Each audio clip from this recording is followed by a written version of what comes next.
What's happening, Crypto fam? Happy Wednesday. Good morning and welcome back to Love for Crypto. I'm Scott. It's a pleasure to have you here. I appreciate taking the time out to consume the content, so thank you. Let's get into this. This morning I'm talking about the IMF. I'm going to rip them. I'm going to rant here. I can feel it coming. I've even held back from reading it, so I don't waste any reactions and emotions in the pre-read, and then I have to act like I'm seeing it for the first time. So I haven't read this yet. June, thanks for sending it. I read the first little bit. I'm not gonna lie. I read the IMF. Crypto is no match for well-designed central bank digital currencies. What? Oh, as long as you're in the currency we control, you know, that's gonna be the best one. Let's see what this shit says. This is gonna be interesting, to say the least. So the managing director of the International Monetary Fund, the IMF, Kristalina Georgieva, says that crypto assets and stablecoins are no match for a well-designed central bank digital currencies, or CBDCs. Excuse me. If CBDCs are designed prudently, they can potentially offer more resilience, more safety, greater availability and lower costs than private forms of digital money. But CBDCs will be private, from your private company, like the Bank of England. So what the fucking hell are you talking about, Kristalina? Talking out of your ass. You're talking out of your ass. You're waffling shit, as they say in Manchester. Yeah? Waffling shit. Talking out your ass. So, Managing Director Kristalina Georgieva gave a speech last week at the Atlantic Council in Washington D.C. regarding the future of money, cryptocurrency and central bank digital currencies, noting that central banks have moved beyond conceptual discussions regarding digital currencies and are in the experimentation phase. She noted these are still early days for CBDCs and we won't quite know how far and how fast they will go. Nonetheless, the chief said, if CBDCs are designed prudently, they can potentially offer more resilience, more safety, greater availability, and lower cost than private forms of digital money. Public money, love. I don't know what you waffling shit. She continued that it's clearly the case when compared to unbacked crypto assets that are inherently volatile. Are you fucking pissed? Are you taking the unbacked crypto? What's backing your dollar? You fucking scat. Hey? I'd love to have a face-to-face conversation with these motherfuckers and just go, what's backing your dollar, you dickhead? Stop talking like a fucking idiot, because I know you're not one. Stop treating me like a fucking idiot, because I'm not one. And start telling the fucking truth. Being honest. Have a little integrity and dignity and carry yourself morally, correctly, respectfully. And shut the fuck up with your lies, deceit and all the rest of it, because I'm fucking sick of it. It's boiling me piss. You can see it boiling me piss. Yeah. Fucking hell, man. We're barely 2 paragraphs in, for fuck's sake.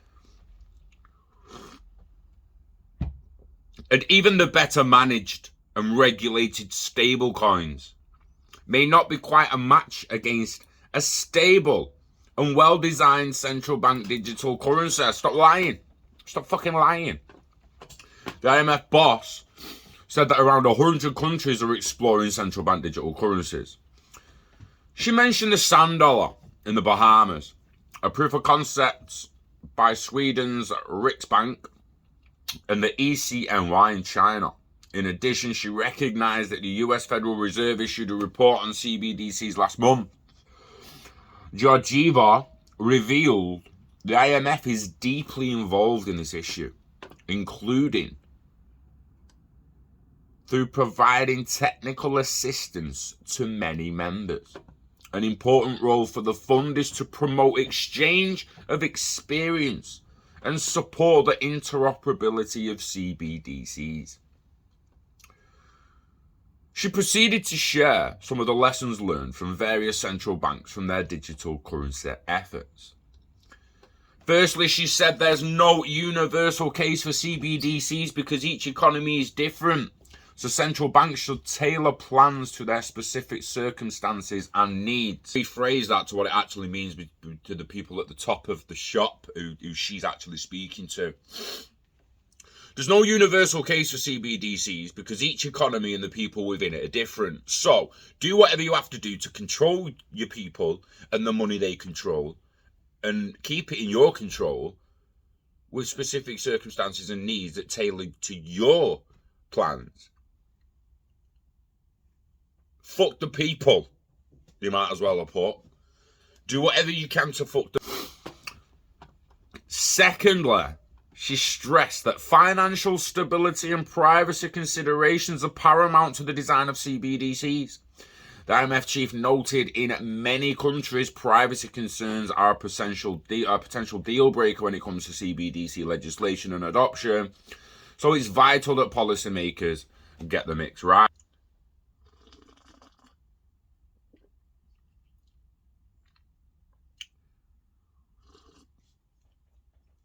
How much transparency do you think there'll be in CBDCs? Because there's a hell of a lot in crypto. Financial stability and privacy considerations are paramount to the design of CBDCs. Transparency and security and stability. Privacy. What the fuck's privacy? You're like, what? So they won't know what you're buying or something?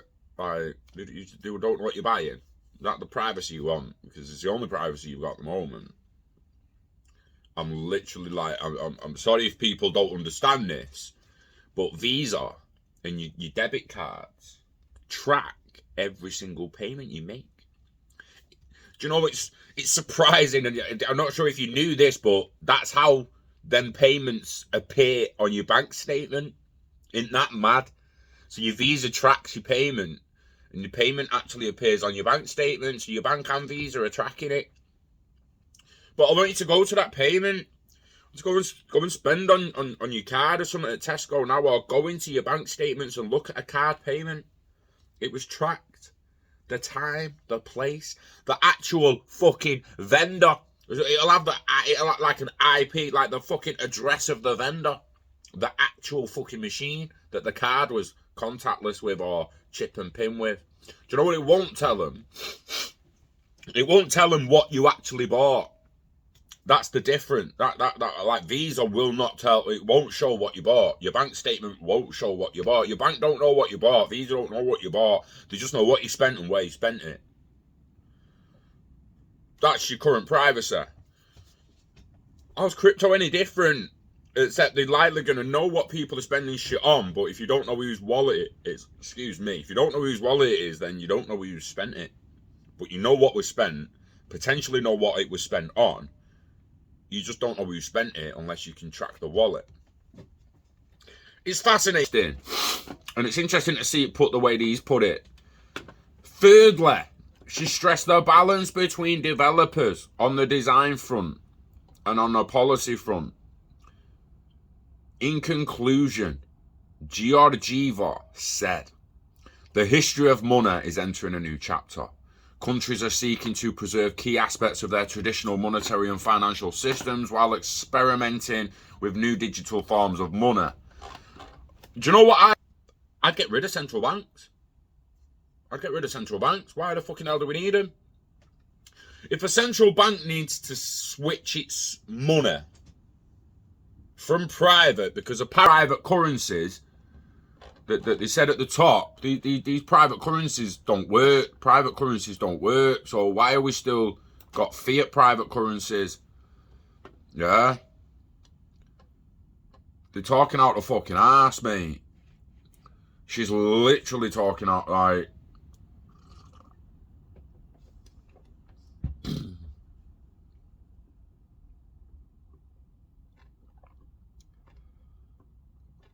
I would do away with central banks. I'd make it...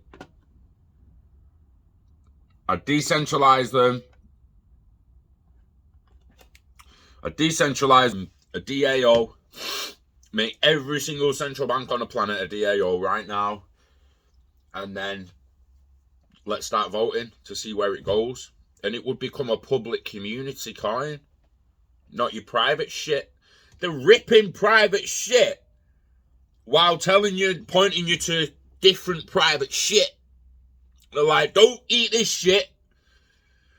Don't eat this shit. This shit is bad shit.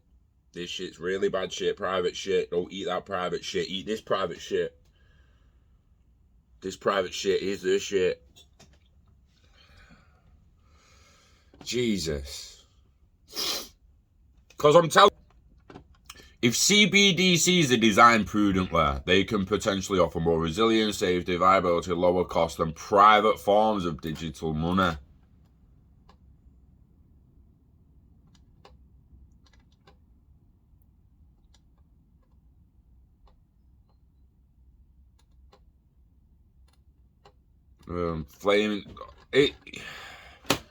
It's beyond belief they can actually come out like this and not only act so fucking idiotic in the language and the terminology, the way they try to get themselves across, but treating us like fucking idiots. Literally. Like, what the fuck is the Great British Pound if it ain't a fucking private currency? Like, come on, man. Talking out of their ass, mate, the waffling shit, and it's doing my fucking head in. It's doing me head in, mate. Like, IMF on crypto. Right, and you know what? Flip that fucking... Get rid of central banks. Flip that on its fucking head. Get rid of the fucking lot of them, mate. Get rid of central banks, the IMF, the World Bank, the fucking...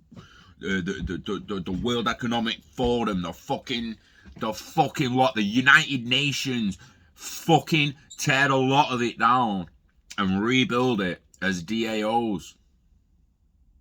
How do you like them apples? How do you like them apples? Vote people in off CVs, so the people can look at the CVs of people, look at the potential prospects and plans that they want to put in place, and we can be like, right, so got a choice now who we want to vote to run the IMF. This guy has done this guy wants to do that, or this woman who wants to do that. We've got a vote on what we want the UN to do about Ukraine and Russia. We're going to vote about what we want to happen with the fucking sea level rising and the fucking ice caps, and we're going to vote about chopping the fucking Amazon down, and we're going to vote about everything. You see, it's hard to rebuild if nothing's fell down. Like, you got to tear something down to rebuild. Like, you're just building. Liberland. It's easier to build a new country than it is to fix the existing one. That statement is fucking madness to me. Madness. To think that it's easier to just fuck off and start a new country, build new country from scratch, is fucking easier than fixing your current country. Because you can't rebuild something you haven't torn down first. It has to get worse before it gets better. You've got to tear it down, and that scares people. It scares people. So people would rather just sit there with their hand out and have people like Kristalina tell them how it's going to be. People like the Bank of England tell them about what the rates are. The private company dictating what our fucking rates are through inflation and shit. And everyone's like, that's the way it is. Few people waking the fuck up recently. With how much inflation's pinged recently and wages are just stagnant as fuck, people are waking up. You've got shrinkflation as well being spotted. Shrinkflation is where they'll give like a pack of fucking tissues, box of tissues, and it'll be like 10 kilograms of tissue for £10. And you go back next week and there's only 7.5 kilograms of tissues in the box, but it's still £10. You're like, what the fuck? Shrinkflation, they shrunk the package but kept it the same price. They don't always up the price of the same package, they shrink the package. Check it. Seriously, check your supermarket, you'll see shrinkflation. Rolls of tin foil and shit like that, like kitchen foil. I'm fucking telling you, it won't be as long as it used to be, but it'll be the same fucking price. It used to be 100 metres, now it's 75 metres. Fucking joke. And that's a private company that we're supposed to trust and just be like, yay, yay. But all the other private crypto and all the other private companies, no, don't trust them. Fucking no.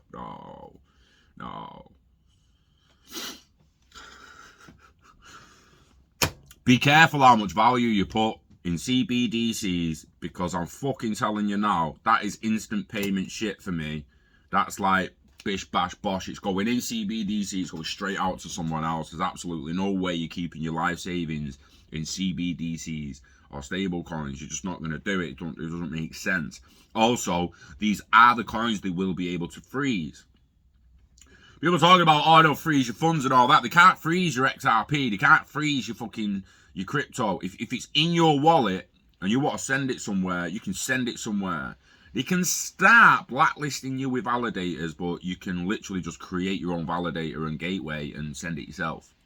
There is no way of stopping you on a foot. There's no way of completely stopping you. There's certain ways of stopping certain things within a DAO, but there's no way to completely stop you unless you're blacklisted across the board. Even then, you probably still find someone that will accept a payment from you, because at the end of the day, you want to send them value.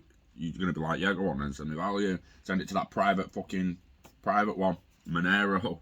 You know what I mean? And then no one knows that you've done business with that person. But at the end of the day, CBDCs, they will freeze them like that. They will freeze your funds like that. They'll do whatever. They'll fucking lock you out anytime they want.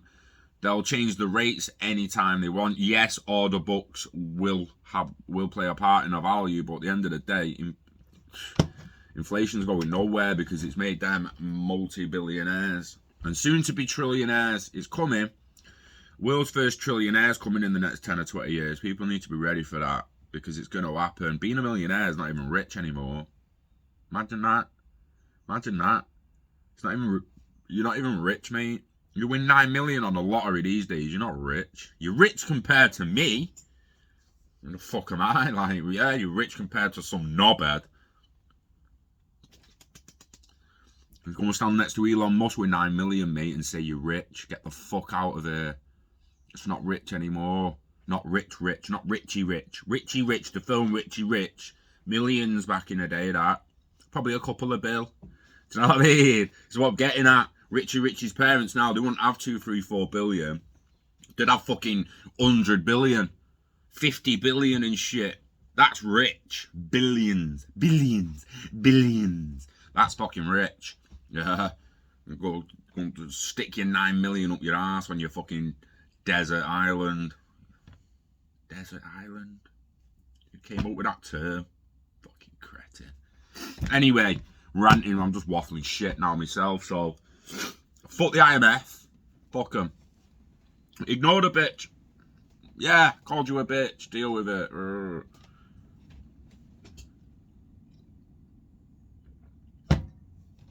Ignore them. It's going to be interesting to see what happens. I DAO'd a lot. Let me know what you'd do in the comments. What would you do?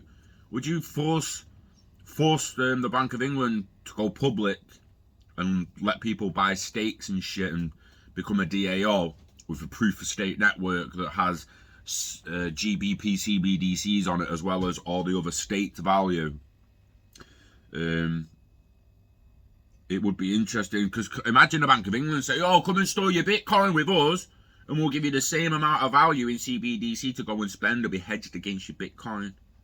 And then people will be like, oh, I'll throw, or don't even have to be Bitcoin. It could be fiat, cash, physical cash. Bring your physical cash in. We'll give you some digital CBDCs collateralized to your cash. But once you spend the CBDC, you're not just going to get the cash back. You'd have to buy it. The cash is gone. It'd be a ruse.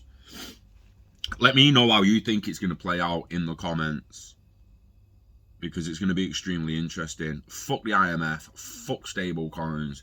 And fuck CBDCs. Fuck them. Until they're done and fair. DAO that shit, then I'm interested, yeah?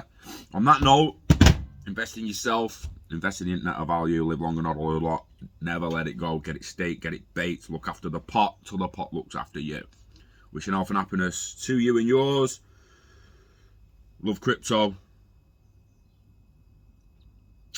fucking hate the IMF. But we love you. So take care of yourself, and I'll see you on the next one. Peace.